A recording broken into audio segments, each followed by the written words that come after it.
আসসালামু আলাইকুম। সংবাদে আপনাদের সবাইকে স্বাগত জানাচ্ছি। আমি ফিরোজ তোহা। শুরুতেই সংবাদ শিরোনাম। বাংলাদেশের সর্বশেষ গুরুত্বপূর্ণ আপডেট সংবাদে আপনাকে স্বাগত। শুরুতেই সংবাদ শিরোনাম, পরে বিস্তারিত। শুরুতেই জানাবো, শুল্ক কমাতে যুক্তরাষ্ট্রকে দেয়া চিঠির পজিটিভ সিদ্ধান্ত আসতে পারে বললেন বাণিজ্য উপদেষ্টা। যুক্তরাষ্ট্রের বাজারে বাংলাদেশি পণ্যের প্রবেশাধিকার ও পারস্পরিক শুল্ক ভারসাম্য তৈরির লক্ষ্যে ঢাকায় নিযুক্ত মার্কিন বাণিজ্য প্রতিনিধি জেমিসন গিয়ারকে একটি চিঠি দিয়েছে বাণিজ্য মন্ত্রণালয়। এরপর জানাবো, আদালত থেকে পালিয়ে যাওয়া আওয়ামীপন্থী 2 আইনজীবীর বিরুদ্ধে মামলা। হামলা ভাঙচুর ও হত্যাচেষ্টার মামলায় জামিন নামঞ্জুর হওয়ার পর আদালত থেকে পালিয়ে যাওয়া আওয়ামীপন্থী 2 আইনজীবীর বিরুদ্ধে মামলা করা হয়েছে। আসামিরা হলেন ঢাকা আইনজীবী সমিতির সাবেক সিনিয়র সাধারণ সম্পাদক হাফিজুর রহমান তোতা ও আইনজীবী পলাশ। এদিকে স্কুল ছাত্রীকে ধর্ষণের অভিযোগে স্টুডিও ব্যবসায়ী গ্রেপ্তার।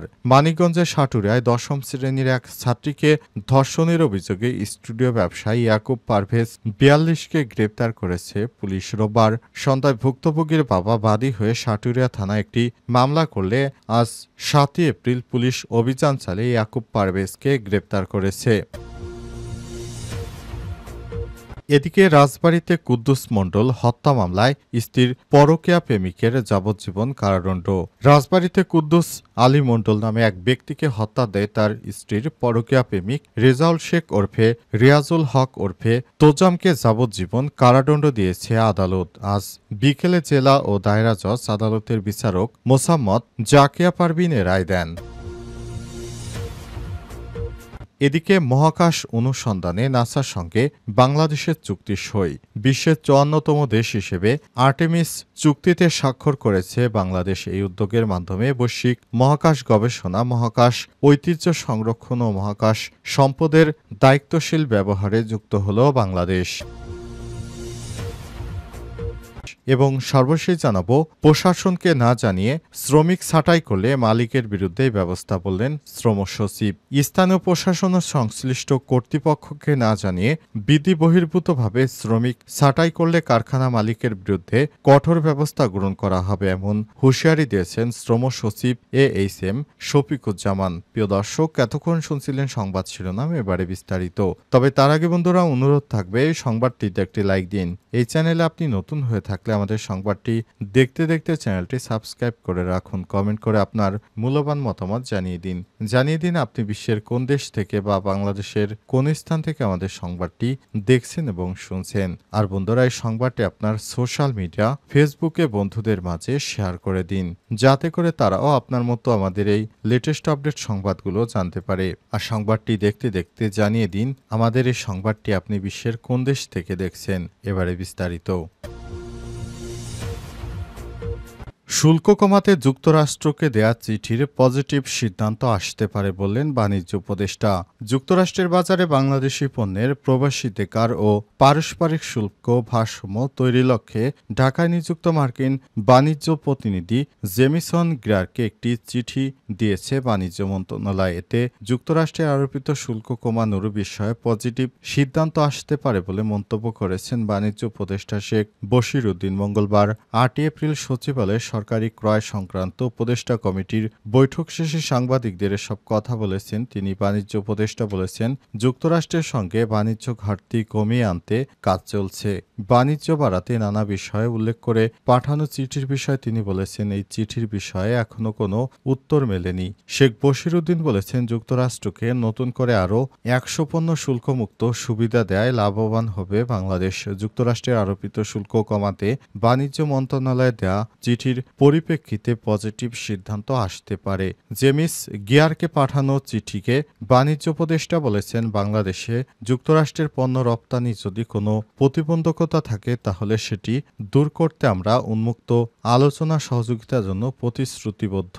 আমাদেরকে শুল্ক তালিকায় 190টি পণ্য শূন্য বা শুল্ক মুক্ত সুবিধা পাচ্ছে এবং আরও 100টি পণ্যকে এই তালিকামুক্ত করার বিবেচনায় রাখা হয়েছে। এদিকে বৈঠক শেষে অর্থ উপদেষ্টা ডক্টর সালেউদ্দিন আহমেদ সাংবাদিকদের জানান, যুক্তরাষ্ট্রের বাড়তি শুল্ক আরোপের ঘটনাকে ইতিবাচক হিসেবে দেখছে বাংলাদেশ। এতে উভয় পক্ষই লাভবান হবে বলে আশা করা হচ্ছে। অর্থ উপদেষ্টা বলেন, যুক্তরাষ্ট্রের সিদ্ধান্তে আমরা সাড়া দিয়েছি, এটা আসলে উভয় পক্ষেরই লাভ হবে, উইন উইন সিচুয়েশন। এ সময় তিনি বলেছেন, দরপত্র উন্মুক্ত করে দেয় প্রতিযোগিতা বাড়ছে, আগের চেয়ে কম দামে চাল ডাল সহ অন্যান্য পণ্য কেনা যাচ্ছে।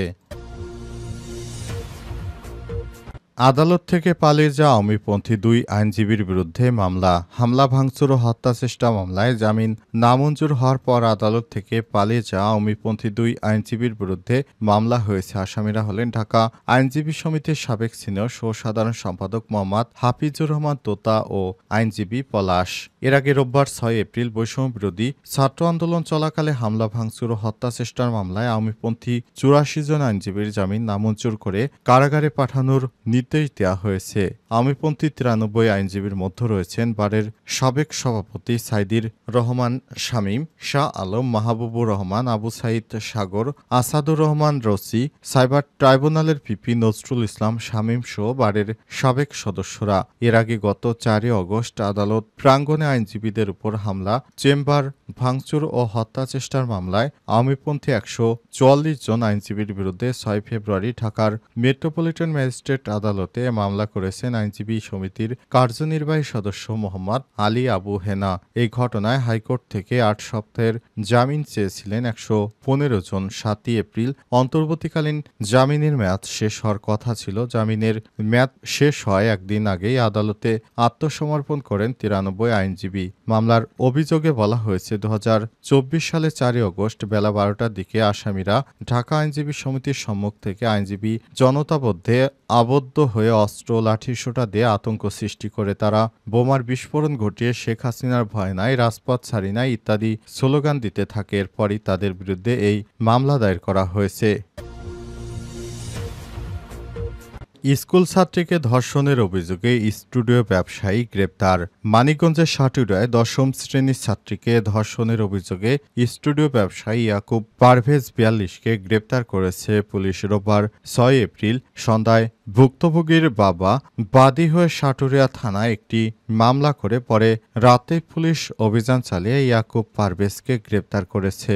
ভুক্তভোগী জানিয়েছে, গত ফেব্রুয়ারি মাসে স্টুডিওতে স্কুলের কাজের জন্য ছবি তুলতে গেলে স্টুডিও মালিক ইয়াকুব আমাকে নানাভাবে কুপ্রস্তাব দেয়। আমি রাজি না হয় এক পর্যায়ে আমাকে নেশাজাতীয় তরল পানি পান করিয়ে অচেতন করে ধর্ষণ করে তা মোবাইলে ধারণ করে রাখে। এর কয়েকদিন পর আমাকে আবার দোকানে ডেকে মোবাইলে ধারণকৃত ছবি দেখায়। ছবি ইন্টারনেটে ছেড়ে দেবার ভয় দেখে একাধিকবার ধর্ষণ করে।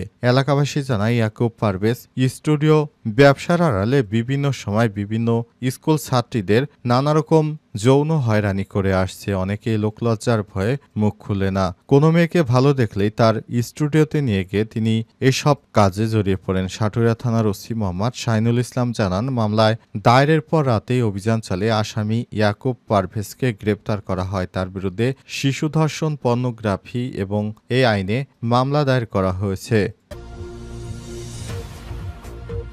রাজবাড়ীতে কুদ্দুস মণ্ডলকে হত্যা মামলায় স্ত্রীর পরকীয়া প্রেমিকের যাবজ্জীবন। রাজবাড়ীতে কুদ্দুস আলী মণ্ডল নামে এক ব্যক্তিকে হত্যা দেয় তার স্ত্রীর পরকীয়া প্রেমিক রেজাউল শেখ ওরফে রিয়াজুল শেখ ওরফে তোজামকে যাবজ্জীবন কারাদণ্ড দিয়েছে আদালত। মঙ্গলবার 8 এপ্রিল বিকেলে জেলা দায়রা জজ আদালতের বিচারক মোসাম্মদ জাকির পারভিন রায় দেন। দণ্ডপ্রাপ্ত তোজাম পাংশা উপজেলা সাতবাড়িয়া গ্রামের সামাদ আলী শেখের ছেলে। নিহত কুদ্দুস একই গ্রামের হোসেন আলী মণ্ডলের ছেলে। আদালত ও মামলার সূত্র থেকে জানা গেছে, 2013 সালের 29 জানুয়ারি পাংশা উপজেলা যশা ইউনিয়নের ধোপাকেল্লা গ্রামে কুদ্দুস আলী মণ্ডলকে কুপিয়ে হত্যা করে দুর্বৃত্তরা। এই ঘটনায় নিহতের মা রাবেয়া খাতুন বাদী হয়ে পাংশা থানায় হত্যা মামলা দায়ের করেছেন। মামলায় ছেলের বউয়ের পরকীয়া প্রেমিক রেজাউল শেখ ওরফে তোজামকে আসামি করা হয়। পরে পুলিশ মামলাটি তদন্ত করে রেজাউল শেখ ওরফে তোজাম তোজাম নিহত কুদ্দুস আলী মণ্ডলের স্ত্রী বন্যা খাতুন এবং তোজামের চাচাতো ভাই আলাউদ্দিন শেখের বিরুদ্ধে চার্জশিট দেয়। সাতক্ষীরায় সাক্ষীদের সাক্ষ্যগ্রহণ শেষে আদালতে তোজামকে জীবনে সশ্রম কারাদণ্ড ২০,০০০ টাকা জরিমানা অনাদায়ে আরও ১ বছরের কারাদণ্ড দেয়। অপর ২ আসামির বিরুদ্ধে হত্যার প্রমাণ না পায় তাদের বেকসুর খালাস দেওয়া হয়েছে।